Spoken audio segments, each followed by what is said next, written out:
ako sa mga kilala, sikat, at artistahin ngayon. Lahat ay nag-aasam na makuha ang mga kamay ko. Pero hindi ganon na naging buhay ko. Dahil nakikasal ako sa isang mahirap at dukhang nagtatrabaho lamang sa Ministry of Education na may maliit lang naman na sweldo.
Dito na ako.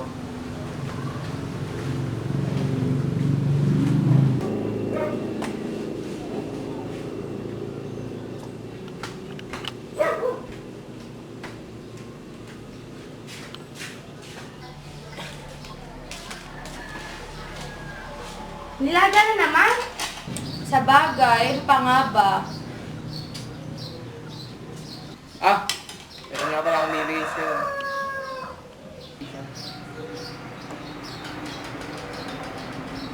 Eh, ano naman gagawin ko dyan? May mali ba? Invitation to. Alam mo ba maraming gusto makarating sa okasyon na to? Kala ko pa naman matutuwa ka. Eh, ano susuot ko dyan? Wala Ala. naman ako isusuot. Engrante kaya yan. Espesyal yan. Wala naman akong damit. Yung dress na sinuot mo nanonood tayo ng sine, para sa akin maganda yun. Para sa'yo. Ang pasimple-simple kaya nun. Ang pangit nun. O sige, ate ka. Magkano ba yung mga damit na simple lang? 4,000. 4,000?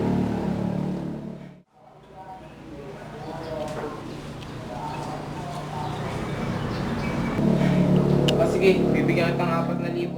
Bumili ka ng damit mo. Bilisan mo ha. Baka malapit na yung okasyon na yan.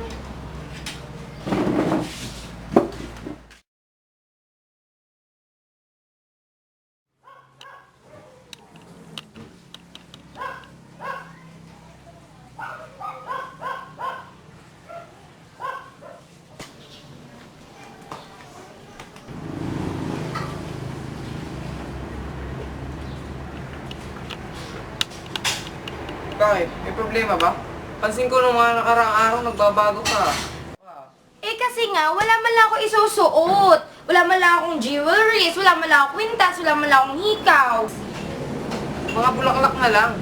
Mas mura pa yun, tsaka mas maganda. Ayoko nun. Bumuha akong mahirap habang dami-dami mayayaman doon. Ba't di ka nalang pumunta kay Madam Forestier? Baka sakaling makakahiram ka dun. Oo nga, hindi ko naisip yun. Sabi na, pumunta ako doon.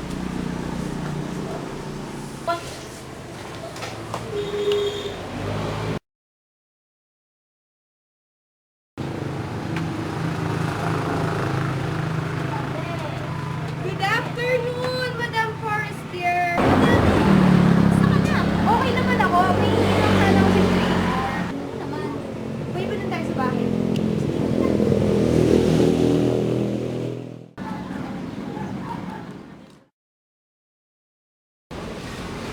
Oh, Matilde, ito na, dala ko na yung, mga kuntas. Oh, ito, mamili ka na lang. Ano, yun lang ba ang kailangan mo? Meron ako dito, kompleto ako ng bracelet, ng singsing. Nasaan ba yung mga kwintas mo, Madam Forestier? Andito, basta mamili ka na lang kung anong gusto mo. Madami dyan. Alam kong mag-fit yan dyan sa leg mo.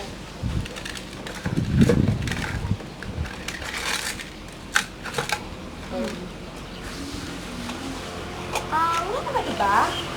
Teka, sige, meron pa saglit lang. kukunin ko yung mga...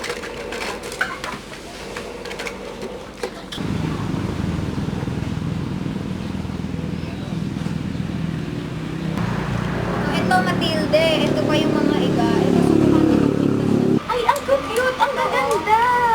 Diba? Ito din Oo naman. Oo, diba? Kahit ano ruang mo. Mas maganda ata ito. Yan, maganda talaga yan. Yung pang ang pinaka-favorite ko sa lahat eh. Gusto mo ba yan, Matilde? Pwede ko ba itong hiramin? Oo, ang ganda nito. Panigurado bagay ko sa'yo. Pwede ko ba isukat? Oo, halika. Panigurado babagay talaga ito sa'yo.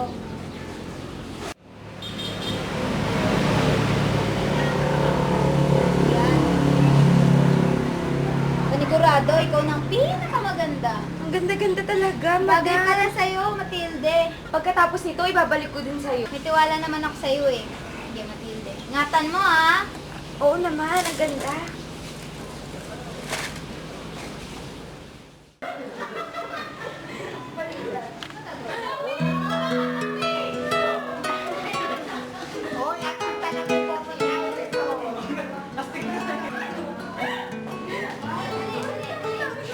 You got the best of both worlds. You're the kind of girl who can take down a man and lift him back up again. You are strong, but you're needy. Humble, but you're greedy. Based on your body language and shoddy cursive I've been reading, your style is quite selective, but your mind is rather reckless. Well, I guess it just suggests that this is just what happiness is. Hey, what a beautiful mess this is.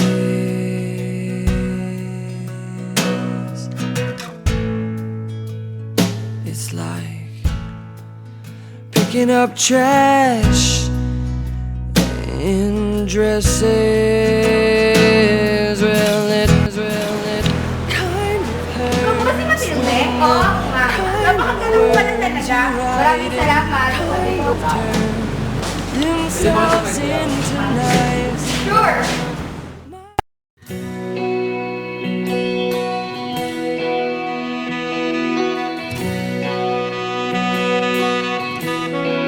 The strands in your eyes, the color them wonderful, stop me and steal my breath.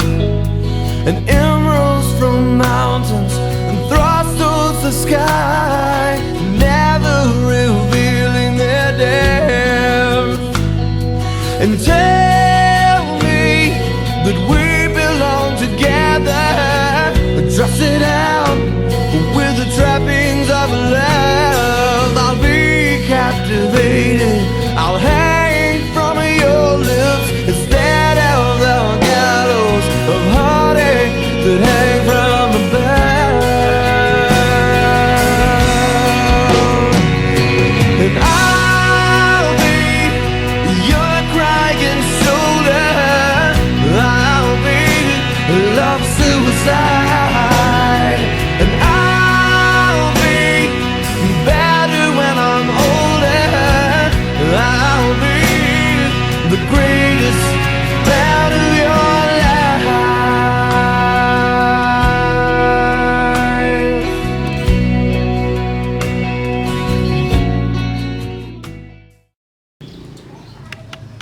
Maghanap lang ng masasakyan.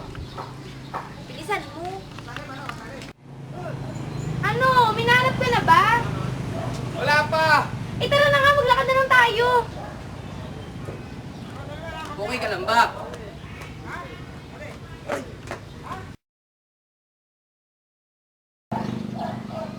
Alam mo ba, ako yung pinakamaganda dun sa party kanina. Talaga? Kahit naman saan, ikaw ang pinakamaganda para sa akin. Siyempre naman, no? Pero gaganda siguro ako kung hindi ikaw yung napakasalan nito. Bakit naman? Eh, syempre, mayayaman yung napakasalan nila. Wala kayo mayaman din sila. Kaya ikaw mahirap ka lang.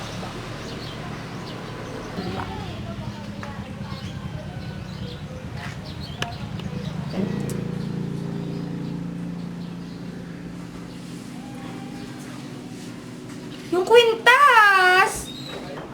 Bakit? Anong nangyari? Loisel, yung kwintas! Hindi ko makita! Ha? Paano nangyari? Eh, kanina hamo ko pa yun, hindi ko na makita. Sure ka ba na nasa party? Suot mo pa yun? Oo, nahawakan ko pa yun eh. Eh, sa kalsada kaya. Kung sa daanan yun, maririnig natin na naglag yun. Wala naman ako narinig. Sige, teka, hanapin ko. Tulungan mo maghanap.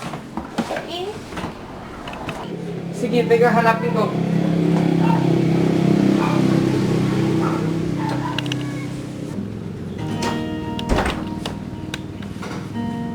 Ba't ka umiiyak? eh, nawala nga yung kwintas. Sulatan lang natin si Madam Forrester. Sabihin mo na nasira yung kwintas. Bigyan niya tayo ng mahabang panahon para maibalik natin yun. Pero umiyak. Papalitan din natin yun.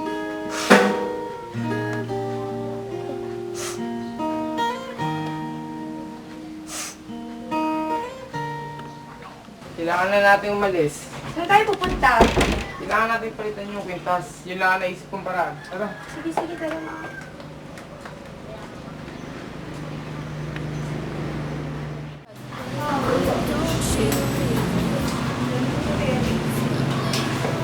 Good morning po, ma'am and sir.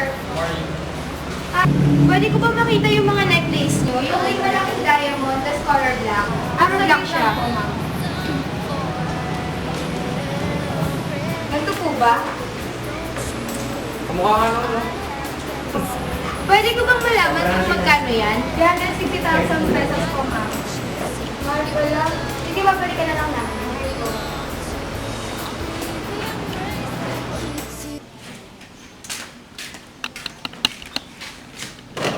Paano gagawin natin? Kung mag-alala, meron pa naman natatabing 180,000 dito. Yun yung pangalan ng tatay ko. Eh, kulang na kulang nga yun. Kulang. Kulang pa yun? Sige, Oo. hahanap ako ng mauutangan natin. Naku.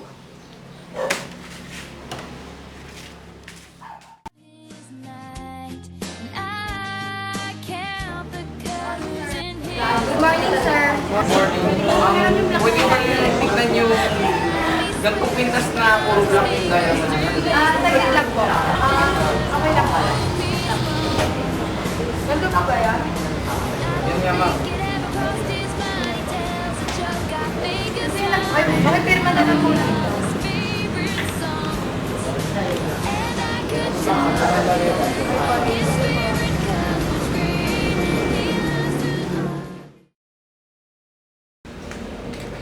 Ay, Madam Forrester! Ito na pala yung hiniram ko sa'yo. Sige. Dapat sana na isoli mo ng maaga kasi gagamitin ko. Pero okay lang yun. Sige na. Bye-bye. Salamat.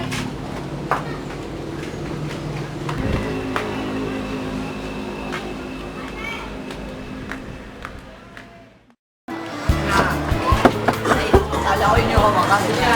Ay, ka na kung may trabaho dito. Nako, naunahan ka na eh. Ako eh. Kapila ko yung trabaho dito. Sige na. Wala na kayo na. Meron po ba kayo? Ano po? Wala.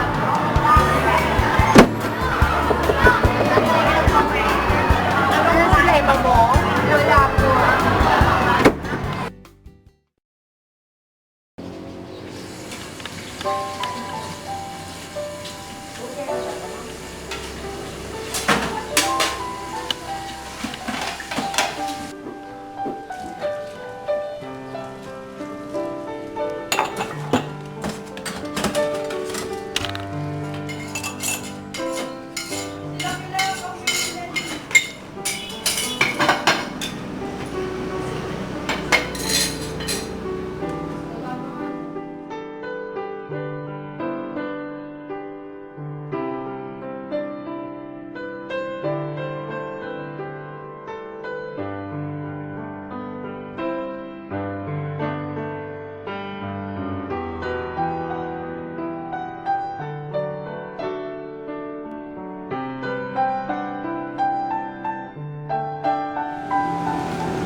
talagang maubos yung pera natin.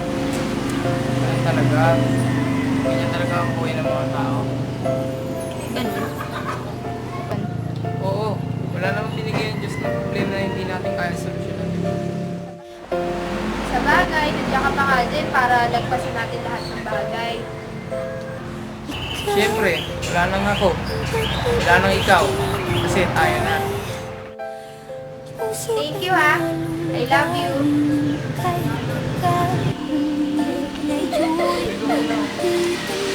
Malamig ka nga. Kaya, hindi mo masarap asin ata nilagay mo.